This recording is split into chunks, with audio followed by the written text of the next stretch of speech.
I saw my wife hug another man under a broken yellow parking lot light on a Thursday night, and for a few seconds the whole world went quiet except for the scrape of my windshield wipers. She had told me she was staying late at school for the book fair. I was parked across the street from the community center with a cold coffee in my cup holder and my hand still resting on the keys. Rain moved in thin lines over the glass. Emily stood beside her car in the gray cardigan she wore when she wanted to look harmless, her hair damp at the ends. The man was older. Gray hair, denim jacket, a face I didn't know. He handed her a manila envelope. She looked down at it like it weighed more than paper. Then she covered her mouth and started crying. Before I could make myself open the door, she stepped into his arms, not a polite hug. Not a quick thank you. The kind of hug people give when they have been carrying the same secret for too long. I sat there with the engine off, watching my wife hide the envelope in her purse before she drove home to me. My name is Daniel Mercer, and I fix pianos for a living, not play them. Fix them, tune them, bring old ones back from the edge when families call because grandma's upright has gone sour in the dining room, or a church basement piano sounds like it swallowed loose change. It is patient work, quiet work. You learn to listen for things most people miss. A string slightly sharp, a hammer returning too slowly, a note that sounds fine until it is played beside the one next to it. That was how my marriage to Emily used to feel. Not perfect, but close enough that the music held. We lived in a small house in Portland with peeling white trim, a narrow kitchen, and a back fence that leaned worse every winter. Emily taught third grade at Hawthorne Elementary. She had careful handwriting, a soft voice when kids were scared, and the strange ability to remember every child's birthday. I thought I knew the sound of her truth. Maybe I needed to because I grew up in a house where truth came with locked doors. My father left when I was a baby. That was the whole story my mother gave me. No pictures, no letters, no details that stayed the same twice. His name was Thomas Reed, but she almost never said it. She called him your father, like even thought title tasted bad. When I was 10, I asked if he ever tried to call. My mother stood at the sink, rinsing a coffee mug that was already clean. Some people leave, she said, because staying costs them too much. I carried that sentence for years. It became a little rule in my chest. People left when you became too expensive to love. So when Emily started hiding things from me, I felt it before I understood it. It started with the school project. Hawthorne was partnering with the community center for something called Memory Night, where parents, grandparents, and older neighbors would tell stories for the kids. Emily loved that kind of thing. She said children needed to know adults had lives before they became boring. For the first few weeks, I was proud of her. She came home with folders under one arm, talking about permission slips and recording booths, and how one retired bus driver had made half the class cry by describing his first dog. Then the small things changed. Her phone started landing face down beside her dinner plate. When it rang, she would glance at the screen, then step onto the back porch even if it was cold. I would hear her voice through the kitchen window, low and careful, but never the words. Once, I walked in while she was texting. Her thumb moved fast, then stopped. The phone vanished under a stack of worksheets. "Everything okay?" I asked. "Yeah," she said too quickly. "Just school stuff." The phrase became a door. One night she came home after 9, rain shining on her cardigan, and when she kissed my cheek, I smelled cigarette smoke on her fingers. Emily hated cigarette scents. "You smell like smoke," I said. She was already at the sink, rubbing soap between her hands. One of the dads was smoking outside the center. I must have walked through it. She kept washing her hands long after the suds were gone. I wanted to believe her. Wanting to believe someone is its own kind of blindness. For a while, I told myself I was being unfair. Emily had a hard job. She carried 28 little lives in her head all day and came home still worrying about who had lunch money, who needed new shoes, whose parent forgot pickup again. But suspicion does not ask permission. It just moves into the room and starts touching everything. She began leaving on Saturday afternoons, a planning meeting, a parent interview, a quick stop by the library. Once, she told me she was meeting Melissa from school. But when she came home, there was a navy handkerchief tucked halfway under the passenger seat of her car. It was clean, folded, not hers. A handkerchief was not a confession. Neither was a late night. Neither was a phone turned down on a table. But all of it together had a tone. Then she started asking strange questions. We were eating dinner, grilled chicken too dry because I had forgotten to lower the heat, when she said, "Do you think people deserve to explain why they left?" I looked up. "What people?" She shrugged, but her eyes stayed on me. "Anyone. Parents. Friends. People who messed up." I set my fork down. "That sounds like a school counselor question. It kind of came up today. During memory night? Sort of. If someone leaves a child, I don't think an explanation fixes it." I didn't ask if it fixed it. "What are you asking?" Her face changed, just a little. "Nothing," she said. "Forget it." But I didn't forget it. A week later, our family location app showed her car near the community center when she had told me she was still at school. I stared at the little blue dot on my phone while standing in a client's living room beside a grand piano worth more than my truck. The old woman who owned it said, "Is something wrong with the D?" No, I lied. Just listening. That is what I did for the next 2 weeks. I listened. I did not open her phone. I told myself I still had lines I would not cross. But I watched the clock. I remembered what she said. I noticed when the truth bent around the edges. A receipt from Miller's Diner slipped out of her coat pocket when I moved it from the chair to the hook. 2 black coffees, 1 slice of apple pie. Paid in cash. Miller's was 20 minutes outside the city. The kind of place with cracked vinyl booths and waitresses who called everyone honey. I knew she had not gone there with Melissa. Melissa was gluten-free and proud of it. When I asked how her meeting went, Emily kissed my forehead without looking at me and said, "Long." That was all. The night I saw the hug, I had not meant to follow her. At least that is what I told myself. I had finished a job at a Lutheran church 3 blocks from the community center. Their upright piano had been sitting against a radiator for too many years, and every note in the middle register sounded tired. I packed my tools, stepped into the rain, and saw Emily's car at the curb. For a moment, my body forgot what to do. Then I drove across the street and parked where she would not see me. I waited 20 minutes before she came out with him. The older man moved slowly, like his knees hurt. He had a smoker's cough and one hand tucked in his jacket pocket. Under the parking lot light, his face looked worn down but not hard. Emily held the envelope against her chest. They talked. She shook her head. He said something that made her cry. Then came the hug. I drove home before she did. When she walked into the kitchen 40 minutes later, I was standing at the sink, rinsing a coffee cup I had not used. "Hey," she said softly. "Book fare run late." She took off her cardigan and hung it on the chair. It smelled like rain and cigarettes. "Yeah, sorry." The storage closet was a mess. I looked at her reflection in the dark kitchen window. "You eat?" "Not really. There's soup." "Thanks." She touched my back as she passed me, and I almost turned around right then. I almost asked who he was. I almost said I saw you. But the words stayed behind my teeth. Because the worst part of doubt is that it makes you want proof more than peace. A few days later, proof came, or what I thought was proof. Emily said she had a parent recording session at the center. I said I had invoices to catch up on. We both performed normal so poorly that it should have embarrassed us. After she left, I lasted 18 minutes. Then I drove to the community center. The front doors were unlocked. Inside, the hallway smelled like floor wax and wet coats. Children's art covered the walls, construction paper leaves, crooked family trees, little paragraphs about grandparents written in pencil. I followed the sounds of voices to a small room near the back. The door was open an inch. Emily sat at a table across from the gray-haired man. Between them were papers, a small cardboard box of photographs, and a silver harmonica resting on a folded cloth. The man's voice was rough. "He probably hates me." Emily leaned forward. "He doesn't even know the truth." I felt those words go straight through me. The man coughed into his fist. Emily reached across the table, not touching him, but close. "I should have done more," he said. "You're doing it now," she told him. I stepped back before they could see me. My first thought was ugly. She had a past with him, something old. Maybe not romantic the way I feared, but intimate enough to make her lie. Intimate enough to make her cry. Intimate enough that I had become the husband outside the room, listening to a life he had not been invited into. I went home and sat in my workshop behind the house until dark. That workshop was my favorite place. It smelled like cedar shims, old felt, machine oil, and dust. Usually it calmed me. That night, every object looked like evidence of a man who fixed everyone else's broken music and could not hear his own marriage going out of tune. Emily found me there around 10. "You coming in?" she asked, in a minute. She stood in the doorway, arms crossed against the cold. "You've been quiet." "So have you." Her mouth tightened. "Daniel." I waited. She rubbed her thumb along the edge of her sleeve. "I know things have been strange. I'm sorry." There it was. A door cracked open.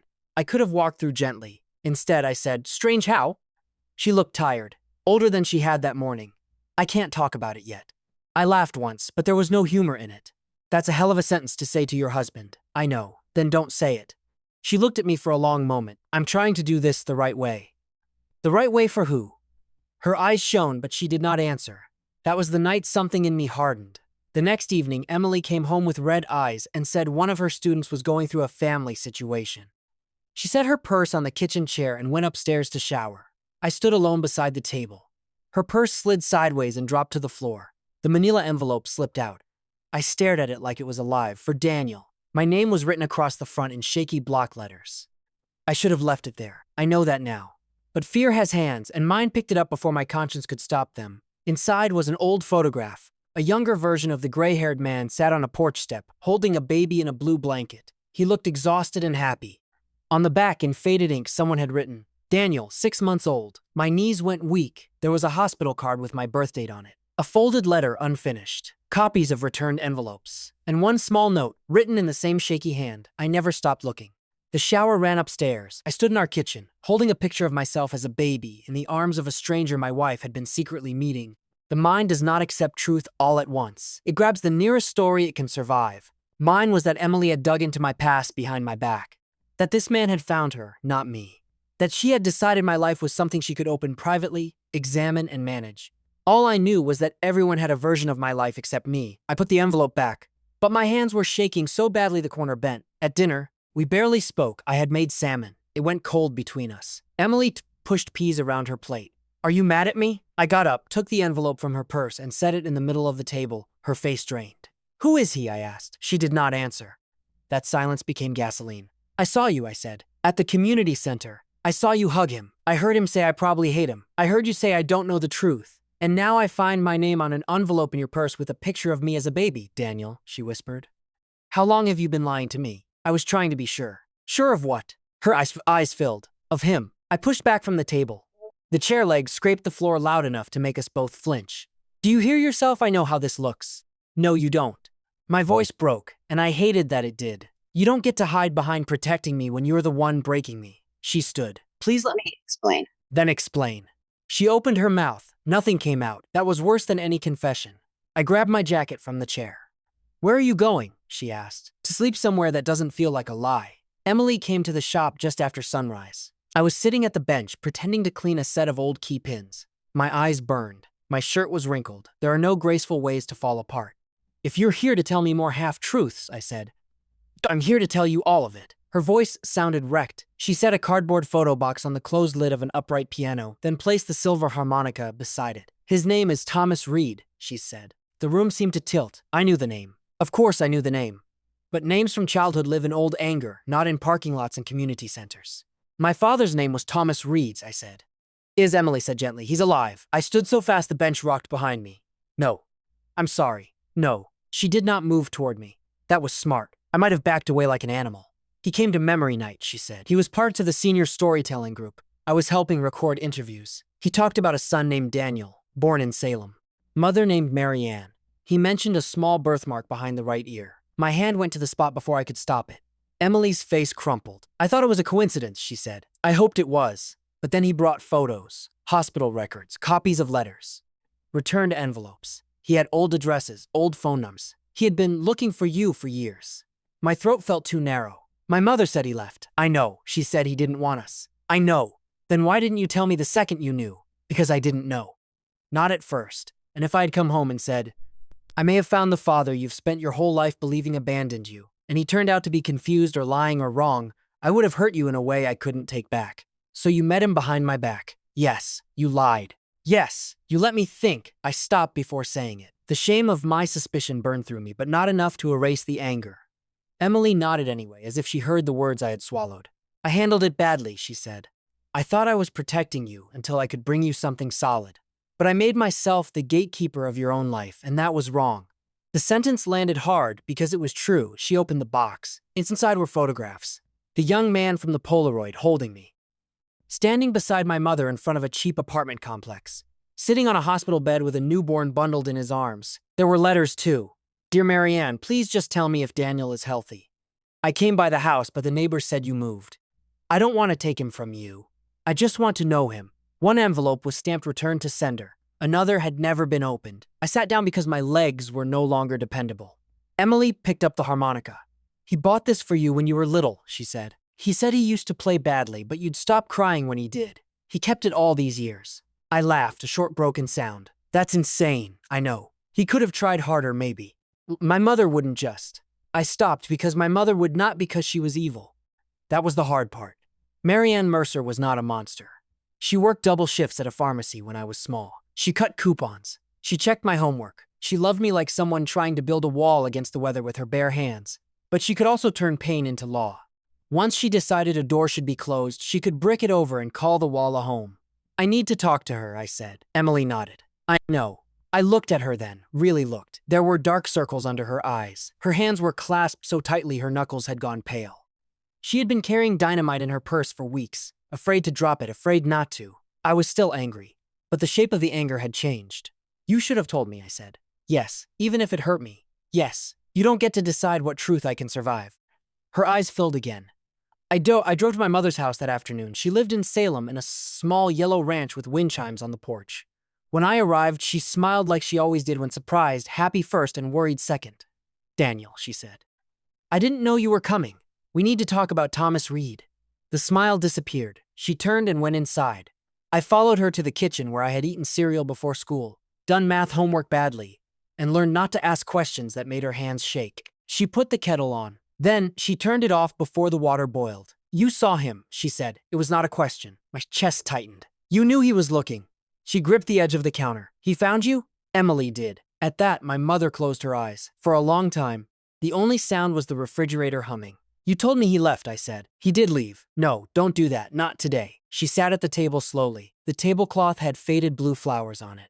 I remembered tracing those flowers with my finger while she told me my father was gone because some people were not made for staying. He left me, she said finally. Not you, not at first. I stayed standing. We were young, she said. Too young. We fought all the time. Money, work, everything. He drank some then. Not dangerous, but enough to scare me because I'd grown up around men who promised tomorrow would be different. One night we had a fight. He walked out. He came back the next morning, but I had already packed. I went to my sister's, then to Portland. I told myself I was giving us space. You hid me. Her mouth trembled. I protected you. The word hit the same bruise Emily had touched. No, I said. You protected yourself from having to trust him again. She flinched. He wrote, I said. I saw the letters. I sent some back. Some. Her eyes moved to the window. Mom, he showed up once when you were 2, she said. You were napping. He wanted to see you. I told him if he cared, he would have fought sooner. He got angry. I got scared. I said if he came again, I'd call the police. I sat down across from her. Did he ever hurt us? She looked offended and ashamed all at once. Did he ever say he didn't want me? No, then why did you tell me that? Her fingers worried the edge of the tablecloth. Because you kept asking why he wasn't there, she said. And I didn't know how to say. Because your mother couldn't bear the thought of sharing you with the man who broke her heart. The room went blurry for a second. I had spent my life building myself around an absence. I had shaped my marriage, my fears. My silences around the idea that I was someone a father could look at and leave. Across from me sat the woman who loved me most in the world, admitting she had handed me that story because it was easier than her own shame. I'm sorry, she whispered. I believed her. It did not fix anything. That is one of the cruel things about truth. It can be real and still arrive too late to be gentle. I left before dinner. My mother asked if I hated her. I told her no, but I did not tell her I forgave her. Those were different things. And for once I refused to make someone else comfortable by pretending they were the same. Emily was sitting on our front steps when I got home, wrapped in a blanket, her hair pulled back. She did not rush me. She did not ask what happened before I had even closed the car door. She just stood. I walked up the path, stopped one step below her, and said, "He didn't leave me." Her face broke. "Oh, Daniel." I looked past her at our front door, the chipped paint near the handle, the porch light with dead moths inside the glass. Ordinary things. The world had the nerve to keep being ordinary. My whole life I thought he left because I wasn't enough to make him stay. Emily came down one step and stopped, asking permission without words. I nodded. She put her arms around me. I did not collapse. I did not sob in some clean, cinematic way. I just stood there stiffly at first, then slowly let my forehead rest against her shoulder. After a while, I said, "I'm still angry with you. I know. You should be. I am. You don't get to protect me by locking me out. I know. Protecting someone without asking them can still hurt them." She nodded against me. I know that now. Thomas wrote me a letter before I agreed to meet him, not an email. A real letter on lined paper, mailed to the shop because I was not ready for him to have my home address. Daniel, I do not expect to be called anything. I do not expect forgiveness. I do not expect you to believe every word from a stranger with old photographs. I only want you to know I looked. That was the line that stayed with me. I looked for so much of my life, I had imagined him looking away. I agreed to meet him at Miller's Diner on a Tuesday morning when rain made the city look rinsed clean and tired. Emily drove with me, but she did not come inside. "You don't have to do this," she said in the parking lot. "I know, and you don't have to do it well."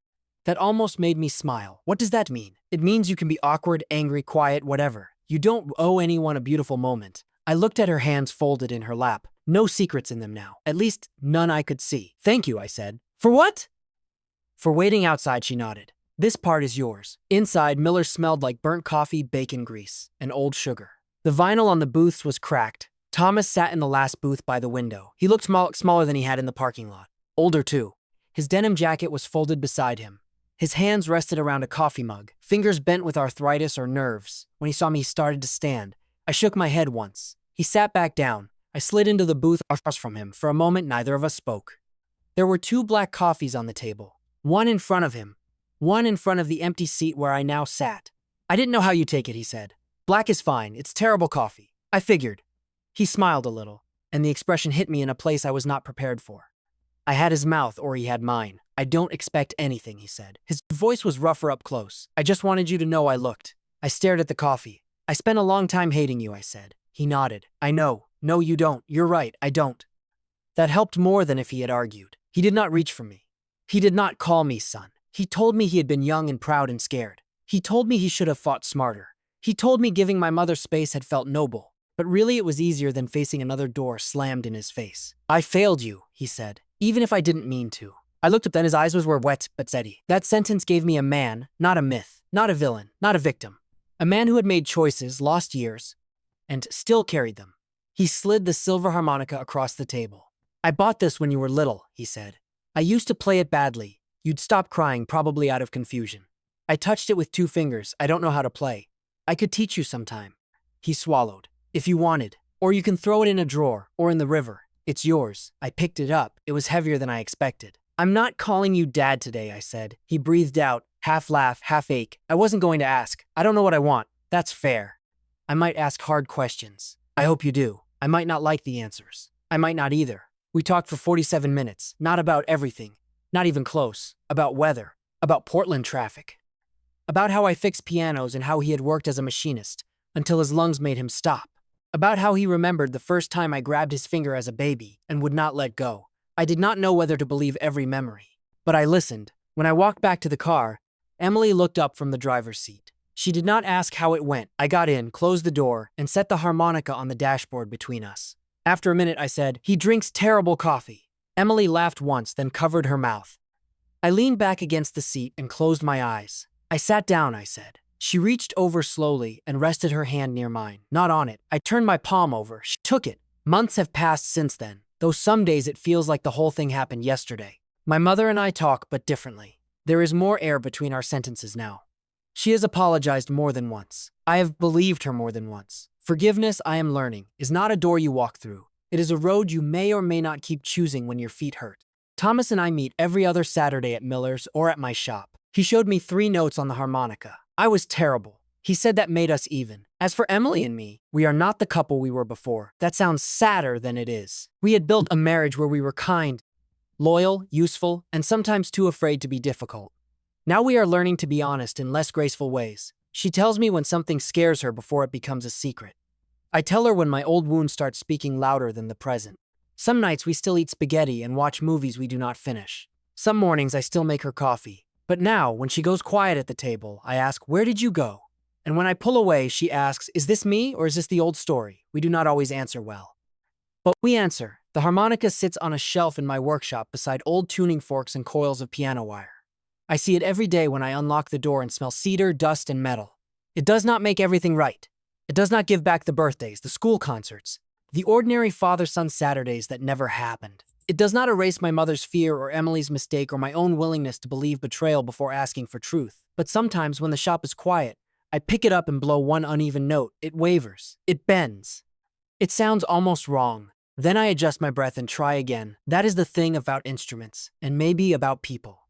You can leave them out of tune for years and still, with enough patience, find the note that was waiting underneath. I am not the boy on the stairs anymore, listening to someone else decide why people leave. I am a man with a wife who hurt me trying to protect me, a mother who loved me imperfectly, and a father who looked longer than I ever knew. The truth did not come back to erase the pain. It came back to give me a different way to live with it.